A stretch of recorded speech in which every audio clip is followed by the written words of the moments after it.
Hey guys, and welcome back to the channel. So today I thought to do a video about souvenirs that I have bought in the past. If you remember, a few days I did a short about it, so now let me tell you a story behind every souvenir that you saw in that short. Now, if that's something you're not interested in, skip this video because it will be only about that. So yeah, today's such a gloomy day here. It's raining outside, like those little rain, you know, blizzard, I don't know how you call it. It's gray and dark outside, and yeah, I decided to make a video. I have to go out every day, at least 3 times, you know, because of the little ball of fur there, the white ball of fur. I have to take him outside, so no matter what the weather is, I have to go outside. So yeah, that's why we'll talk today about some of the souvenirs I have bought and brought back to my home from different places on the earth. So stick around if you want to see. If not, move on from this video, because as you know, I will not be traveling until June because of, let's say, budgetary issues. Yeah. So after the intro, we continue on the subject of souvenirs.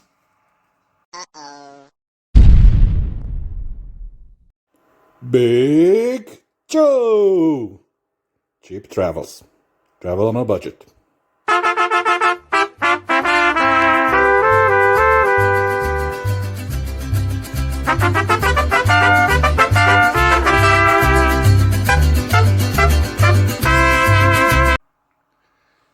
As you may know, I don't spend a lot of money, especially for souvenirs.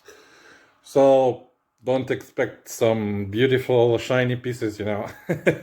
Okay, let's get to it one by one and see what I have brought home from my travels. Let's start with this Asian looking hat. It's made out of leaves, like wood. Like a wood, yeah. Maybe it's bamboo wood, I'm not sure. Anyway, I bought this one in Burma.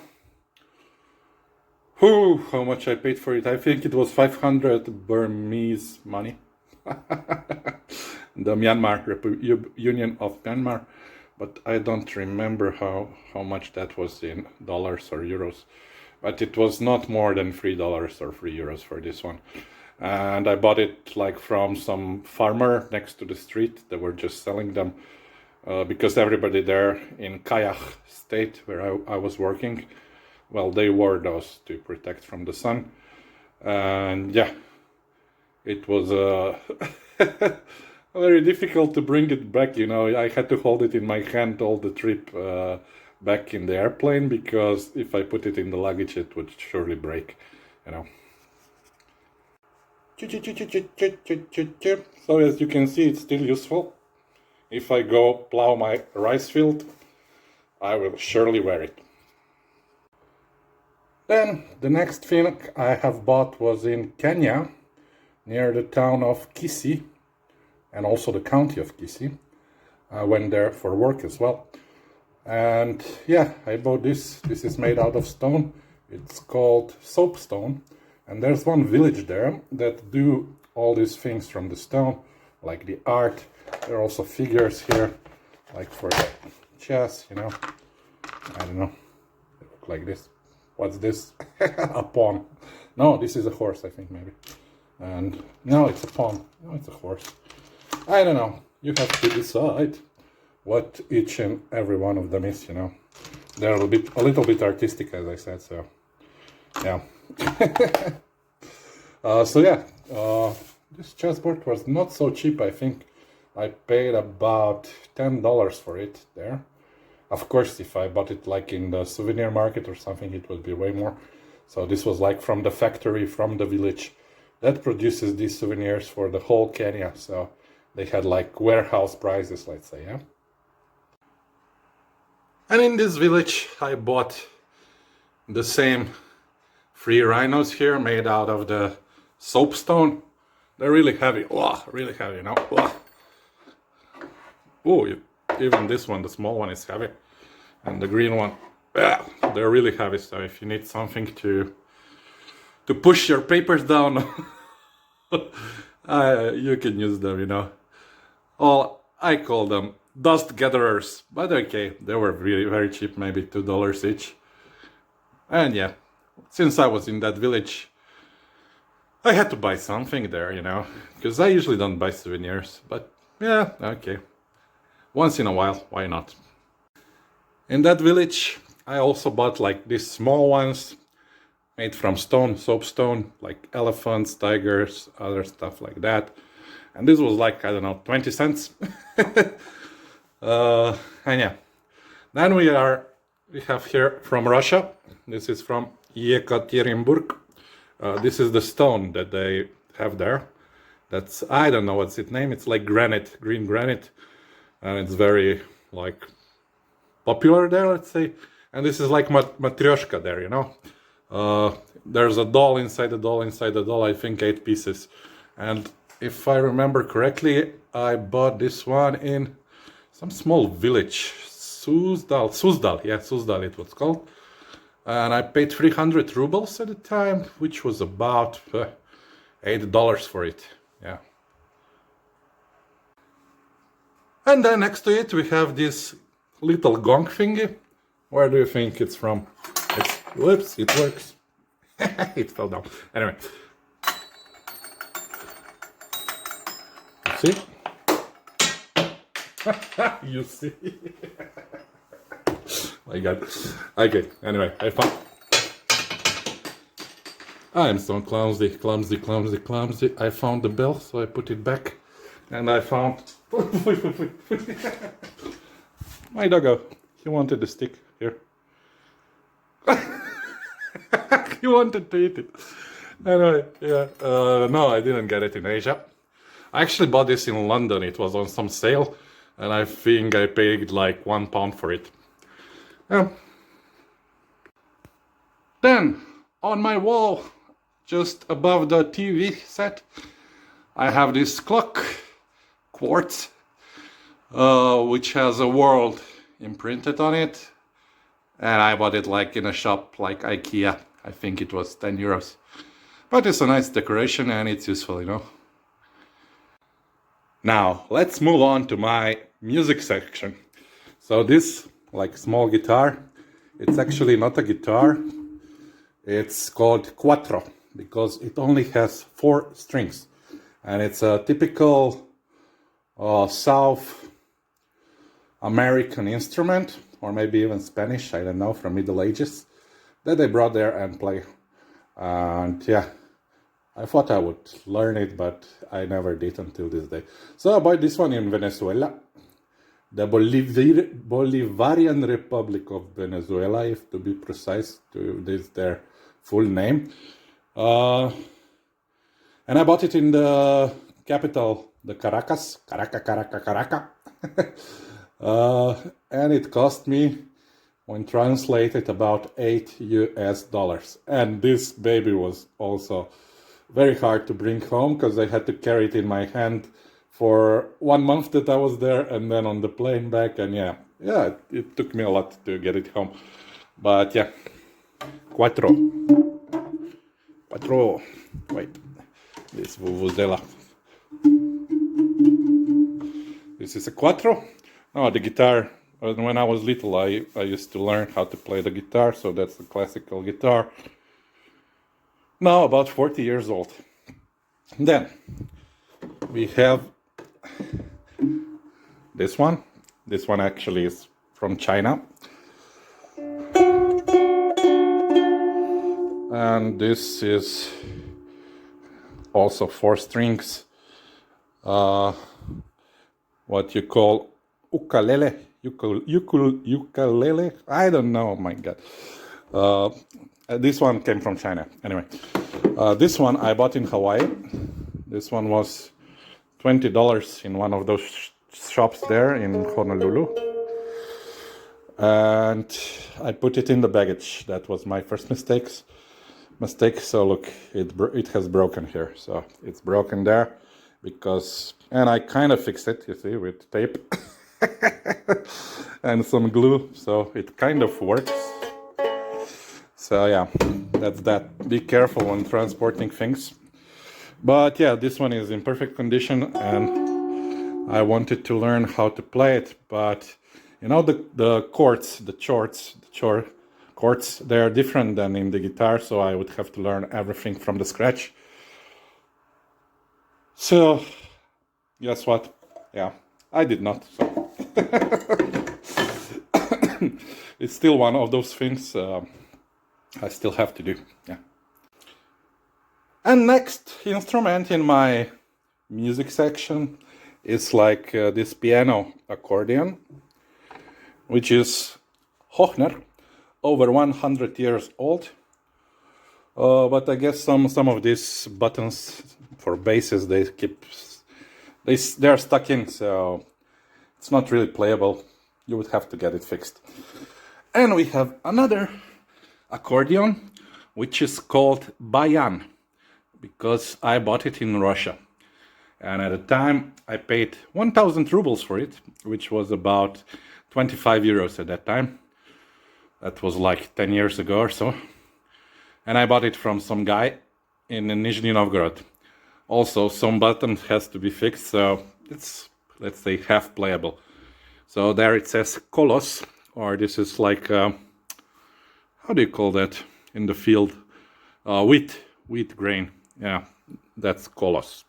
It represents the wheat grain. Now, another piece I bought in Venezuela was just this piece of artwork. I basically like it because I like this Bordeaux color, as you see. And these figures there, they remind me like Aboriginal figures, you know, that's why.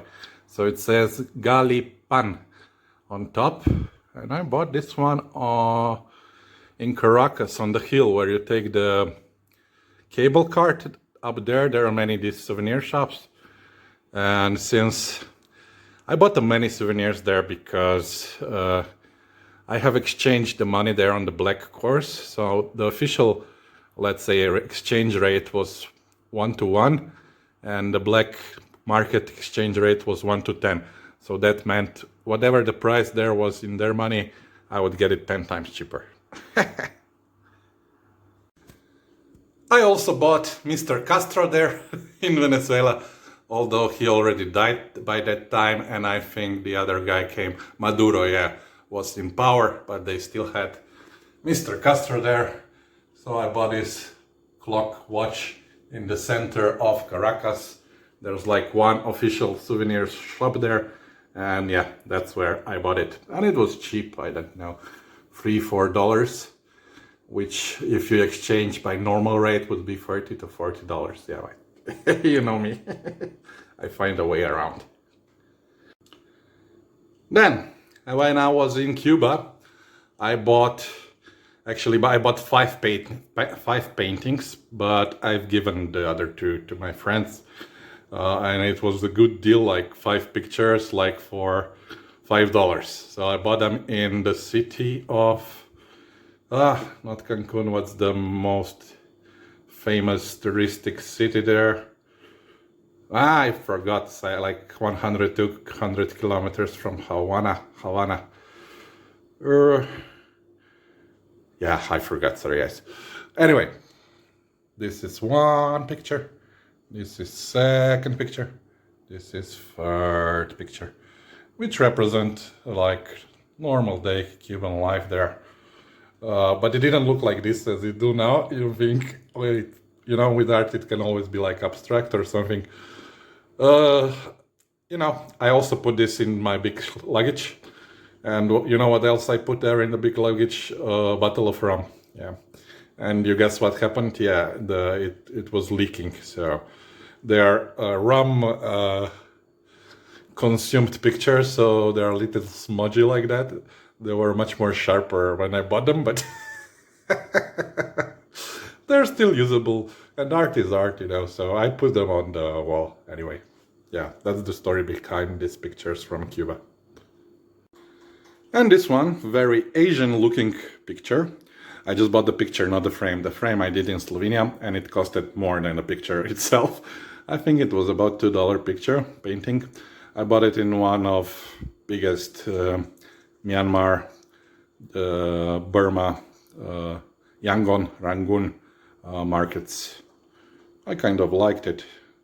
So yeah, $2 or $3 I think for the picture and about 10 euros for the frame.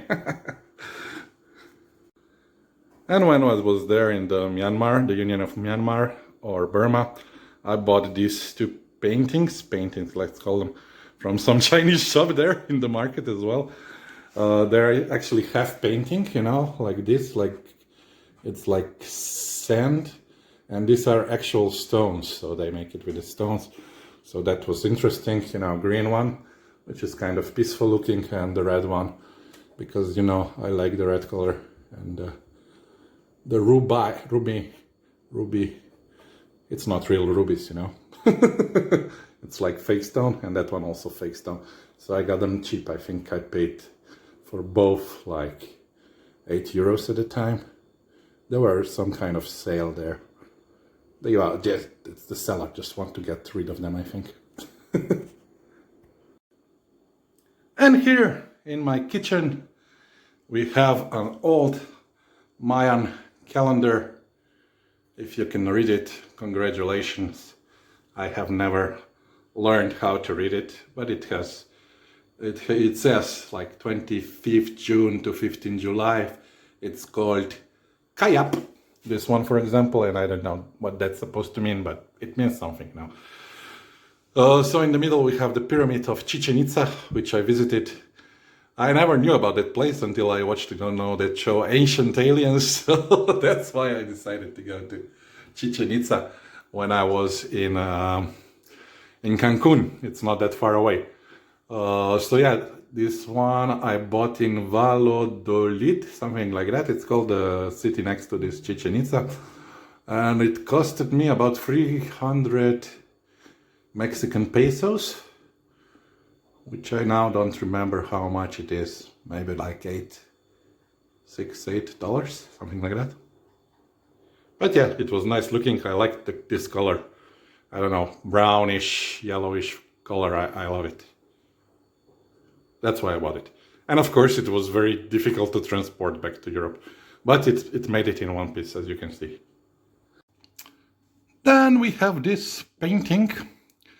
Like very cool winter painting with a wooden house inside. So where is this from? Russia? No, it's from Ukraine. I bought it when I was in Kiev on some main square. I don't know, the guy gave me a really good price, so 2 or 3 euros for this painting. I think it's not bad, you know. I also used to live in Republic of Bulgaria. It says there in Cyrillics, Republika Bulgaria. So this is the map of Bulgaria, and I used to live here in the capital called Sofia. Then another painting that caught my eye was this one in Nigeria. I bought this one in the capital of Nigeria in Abuja, and it costed me $10 US. Now, to get to that price, I had to haggle like crazy. And in the end, they wanted like $100 for it, of course. I got it out at 10. So in the end, I said, here's $10, take it if you want. If you don't want, I don't take it. And gave him the $10. No, it was a girl, and she just took the money. I just took the painting. And as you can see, I transported it nicely back to home. So it's like 3 Nigerian warriors from the north, from the tribe now Fulani, I think it's called, the Muslims, you know, there. And yeah, this is their traditional attires, and red and yellow color there like represent the war from these warriors. And just next to it, from that place in Kenya, I told you, from soapstone, they also made this. So the 3 giraffes from Kenya, near Kisii. There in Kenya, I bought a lot of these soapstone made objects because they were like cheap, factory manufactured, but factory there is by hand. They do everything by hand. So it's like an artwork. Then these two fishes I bought in Bulgaria, in Sofia, in front of the cultural center in the city center of Sofia. It costed me 2 leva, which is €1, from one old artist guy. I bought many more, but I gave them away as presents. Now this one is made like a carpet, this one, and then they paint on it. So this one is made from wool, and then it's painted or burnt inside. So that one I got in Mongolia, in Ulaanbaatar, in the official tourist shop.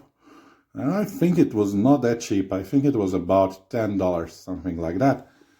And this strange aboriginal looking thing that anybody who sees it would think it's like from Australia, because this is kind of aboriginal animal, here.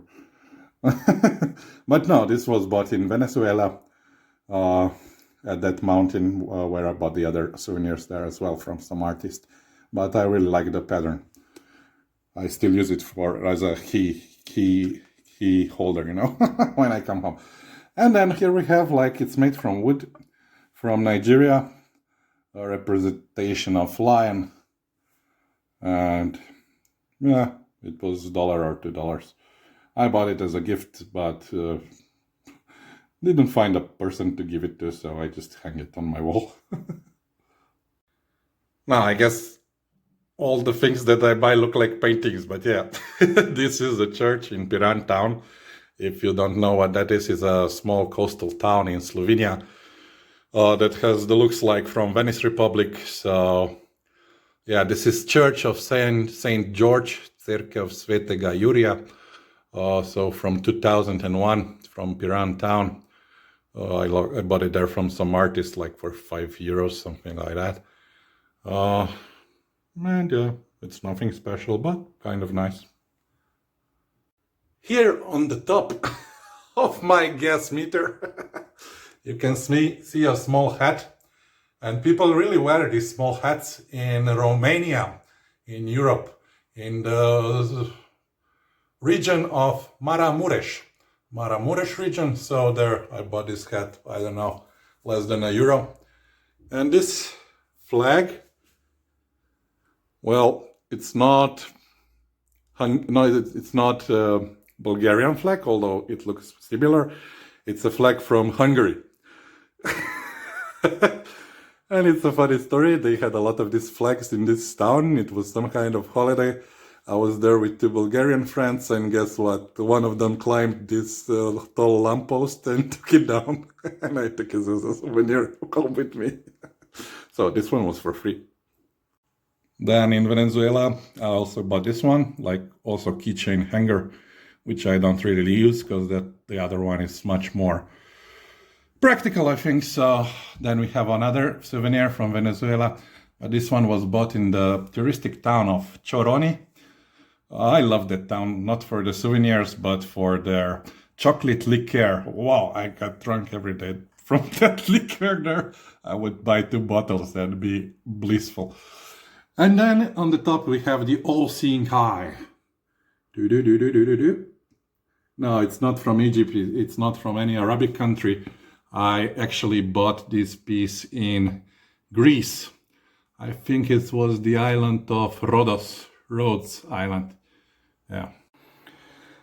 And just to give you maybe a business idea, when I was in Kenya, in that village, the factory village, I bought a lot of these small elephants, tigers. This one is hippopotamus, you see. This one is rhinoceros. Now my doggy wants to see too. You want to see? So many different animals. We have a cat here. Kitty cat. They're all made from this soapstone.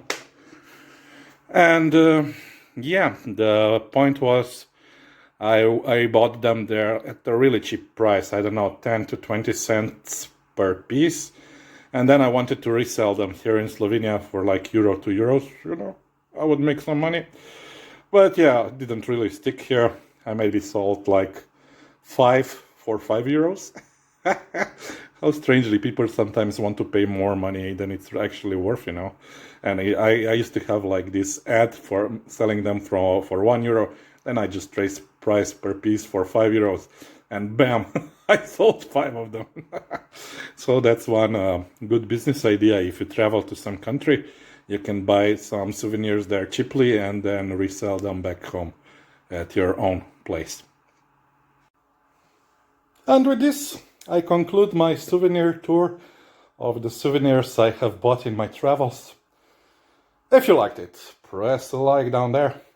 Subscribe to my channel if you haven't done so before, and please write me in the comments what souvenirs do you usually buy on your trips. Now, I usually don't buy any, but in the past, as you have seen, I bought a few, but now I don't have place or anywhere to put it. Well, this empty wall behind me, I wanted to buy a big painting in Nigeria. It was like an African yellow kind of painting, something, you know, very screamy. Yeah, you cannot blame, everybody has different art taste. But they wouldn't agree to my price. I offered them $40 for a big painting, but I wanted like $100 for it, and Cheap Joe, Big Joe, did not agree to it. So this wall still remains empty behind me, in search of a big painting to put up there. If I can find it for a fair price, let's say $20-25 in some market or from some unknown artist, it will go behind my head. So yeah, I hope you enjoyed this video. I don't know how I will call it. Souvenirs from my past, or what souvenirs to buy. I will use the application called ChatGPT. It's a free online application. It's like an AI that can generate you from YouTube titles to ideas to descriptions to hashtags. So I've been using that application these last days. If you haven't seen, for generating my YouTube video titles, because my titles I usually write in very boring words, so the AI makes it like more intriguing. They use some special words that are searchable in YouTube. I don't know what they do. It's AI generated, so a machine is doing that for me for free. And that's why sometimes my titles might seem a bit strange, because I use that AI ChatGPT, you know. So yeah, guys, hope you enjoyed this video. Take care and see you in my next one. So thank you guys for watching. I hope you subscribe to my channel, put a like there, and see you next time.